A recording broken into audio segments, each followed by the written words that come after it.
ലോകത്തിൻ്റെ ശ്വാസകോശമെന്ന് വിശേഷിപ്പിക്കുന്ന ആമസോൺ മഴക്കാടുകൾ കത്തുമ്പോൾ മാനവരാശിയുടെ മുഴുവൻ നെഞ്ചിൽ തീയായിരുന്നു. 2019 ഏറ്റവും വലിയ പാരിസ്ഥിതിക ദുരന്തമായിരുന്നു ജനുവരി മുതൽ ജൂലൈ വരെ സംഭവിച്ച ആമസോൺ കാടുകളിലെ 74,155 എണ്ണമെന്ന് രേഖപ്പെടുത്തിയ കാട്ടുതീ ദുരന്തം.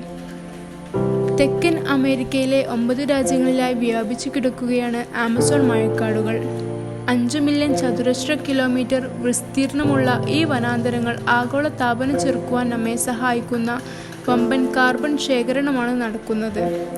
ഒപ്പം ലോകത്തിലെ ഓക്സിജന്റെ 20% ആമസോണിൻ്റെ വരദാനമാണ്.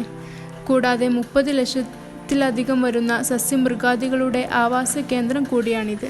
ആമസോൺ മഴക്കാടുകളുടെ 60% സ്ഥിതി ചെയ്യുന്നത് ബ്രസീലിലാണ്.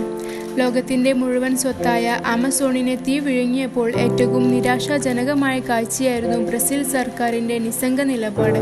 അമേരിക്കൻ പ്രസിഡന്റ് ട്രംപിൻ്റെ പിന്മാറ്റത്തിൻ്റെ യുക്തി പോലെ ബ്രസീലിലെ സർക്കാരിന് നേതൃത്വം നൽകുന്ന ജയർ ബോൾസോനാരോയും വികസനം ആദ്യം പരിസ്ഥിതി പിന്നീട് എന്നീ ആശയക്കാരനാണ്.